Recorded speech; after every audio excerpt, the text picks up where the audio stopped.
এই light house পাহারা দিতে আপনাকে বছরে প্রায় 15 কোটি টাকা দেয়া হবে। চাকরিটা পেতে খুব ইচ্ছা করছে? আরও অফুরন্ত সুযোগ সুবিধা আছে। যেমন এখানে থাকবে না কোনো বস, আপনি সম্পূর্ণ একা। নিজের ইচ্ছা মতো ঘুমাতে পারবেন, মাছ ধরতে পারবেন, যা মন চায় তাই করতে পারবেন। আপনার কাজ থাকবে শুধুমাত্র দেখা যে এই লাইট হাউসের বাতিটা ঠিকঠাকভাবে জ্বলছে কিনা, কখনো বন্ধ হয়ে গেলে আবার অন করে দিবেন। ব্যাস এতটুকুই, আপনাকে আর কিছুই করতে হবে না। সারাদিন শুধু পায়ের উপরে পা তুলে ঘুমিয়ে থাকবেন। কিন্তু মজার ব্যাপার হলো, এত সুযোগ সুবিধা থাকার পরেও এটা পৃথিবীর মধ্যে সবচাইতে ভয়ঙ্করতম একটা কাজ। কারণ এই লাইট হাউস ঠিক একদম সমুদ্রের মাঝে স্থাপন করা হয়। এখানে থাকা অবস্থায় আপনি কারো সাথেই যোগাযোগ করতে পারবেন না। একাকিত্ব আপনাকে সবসময় ঘিরে থাকবে। আরো ভয়ঙ্কর ব্যাপার হলো, প্রায় সময়ই এখানে বেশ বড় বড় ঝড় হয়। সেই সব ঝড়ের তাণ্ডব এতটাই ভয়ঙ্কর হয় যে মাঝে মধ্যে সমুদ্রের পানি এসে টাওয়ারের উপরে উপচে পড়ে। এমনকি এই কাজে মৃত্যু পর্যন্ত হতে পারে। আরো কি কি মহাবিপদ এখানে ওত পেতে থাকে তা একটু পরেই জানতে পারবেন। এখন হয়তো এসব দেখে আপনার মাথায় প্রশ্ন আসতে পারে যে এই লাইট হাউস সমুদ্রের মাঝেই কেন তৈরি করা হয়েছে, এর কাজই বা কি, আর কেনই বা এই লাইট হাউসের উপরে সবসময় নজর রাখতে হয়, কেন এর লাইট কখনো বন্ধ করা যায় না। রহস্যময় এই লাইট হাউসের আদ্যপান্ত জানতে হলে আমাদেরকে কয়েক বছর পেছনে ফিরে যেতে হবে। তখন যাতায়াতের জন্য না ছিল কোনো গাড়ি, আর না ছিল অন্য কোনো যানবাহন বা আকাশপথ। তাই বিশাল লম্বা পথ পাড়ি দেওয়ার জন্য একমাত্র উপায় ছিল পানিপথ। সেই সময় ক্যাম্পেট মারিয়াস নামের একজন অসাধারণ নাবিক ছিলেন। তিনি অনেক প্রতিকূল অবস্থাতেও সমুদ্র পাড়ি দিতে পারার জন্য বেশ বিখ্যাত ছিলেন। তো একবার তিনি সমুদ্রের মাঝেই ঘুটঘুটে অন্ধকার একটা জায়গা পাড়ি দিচ্ছিলেন। ঠিক তখনই সমুদ্রের নিচে থাকা কিছু পাথরের সাথে জাহাজের ধাক্কা লাগে। সেই সময় জাহাজগুলো তৈরি করা হতো কাঠ দিয়ে, যার কারণে জাহাজের নিচে খুব সহজেই ফাটল ধরে যায় আর পানি ঢুকে বেশ ক্ষয়ক্ষতিরও শিকার হয় জাহাজটা। এই দুর্ঘটনার পর ক্যাপ্টেন মার্শিয়াস এর সমাধান খুঁজতে থাকেন। তিনি এমন কিছু তৈরি করতে চাচ্ছিলেন যে এই ধরনের সমস্যা থেকে বাঁচানোর জন্য আগে থেকেই জাহাজের নাবিকদেরকে সাবধান করতে পারবে। কিন্তু এখানে মহাদুশ্চিন্তার কারণ হয়ে দাঁড়ায় প্রশান্ত মহাসাগরের বিশালতা। কারণ প্রশান্ত মহাসাগর এতটাই বড় আর বিশাল যে যদি 7টা মহাদেশের সমস্ত ভূমি একত্রও করা হয় তবুও প্রশান্ত মহাসাগরের আয়তনই বেশি থাকবে। হাজার হাজার বছর আগে যখন নাবিকেরা এই বিশাল সমুদ্র পাড়ি দিয়ে যাতায়াত করত, তখন তাদের সমুদ্রের নিচে থাকা কোনো কিছু সম্পর্কেই কোনো ধারণা থাকতো না। এমনকি তাদের সামনে থাকা রাস্তা সম্পর্কেও তাদের কোনো আইডিয়া ছিল না। সেই সময়ে পথ নির্দেশের জন্য কোনো রকম প্রযুক্তি তো ছিলই না, যেটা তাদেরকে রাস্তা চিনতে সাহায্য করতে পারত। মূলত সেই সময় নাবিকদের সমুদ্র পাড়ি দেওয়ার জন্য সূর্যের দিকে কিংবা চাঁদ তারার উপরেই নির্ভর করে চলতে হতো। আর এই দিক নির্দেশনার সমস্যার জন্য চলতি পথে বাড়তি আরো দু একটা উটকো ঝামেলা এসে জড়ো হতো, যেমনটা ক্যাপ্টেন এলিসের সাথে হয়েছিল।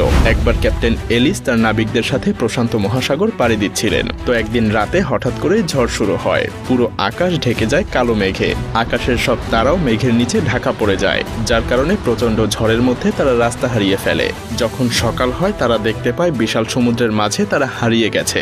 তাদের কাছে তখন খাওয়ার জন্য কিছুই ছিল না, না ছিল পানি, না ছিল কোনো খাবার। ক্ষুধা আর তৃষ্ণায় নাবিকদের অবস্থা বেশ খারাপ হয়ে যায়। তারা সমুদ্রের বিশাল পানির মধ্যে থেকেও পানির অভাবে তৃষ্ণায় কাতর হয়ে গিয়েছিল। এমনকি অনেক নাবিক মারাও গিয়েছিল। এরপর অনেক কষ্টে ক্যাপ্টেন তীরের দেখা পায়। এরপরেই মূলত লাইট হাউস তৈরির যাত্রা শুরু হয়। মিশরের ভূমধ্যসাগরের পাশেই ছিল আলেকজান্দ্রিয়া। সেই সময়ে সেখানকার শাসক ছিলেন টলেমি দ্য সেকেন্ড ফিলাডেলফিয়া। কিন্তু এই রাজ্যের জন্য সেই সময় সবচাইতে বড় সমস্যা ছিল তাদের অবস্থান বা লোকেশন। আপনি যদি এই ছবিটা একটু ভালো করে লক্ষ্য করেন তাহলেই বুঝতে পারবেন এই শহরের মধ্যে প্রবেশের জন্য এই জায়গাটা দিয়েই যাতায়াত করতে হতো। আর এই জায়গাটার আশেপাশে অনেক বড় বড় পাথর ছিল, যার ফলে এই শহরে বাণিজ্য করতে আসা জাহাজগুলো যখন এই রাস্তা দিয়ে পার হতো তখন খুব সহজেই পাথরগুলোর সাথে জাহাজগুলোর ধাক্কা লাগতো। আর এর ফলে কখনো কখনো এসব জাহাজগুলো ডুবে যেত কিংবা বড় ধরনের কোনো ক্ষয়ক্ষতির সম্মুখীন হতো। তাই দিন দিন এই রাজ্যে বাণিজ্যিক জাহাজ কমে যাওয়ার কারণে অর্থনৈতিক দিক দিয়ে বেশ পিছিয়ে পড়তে থাকে।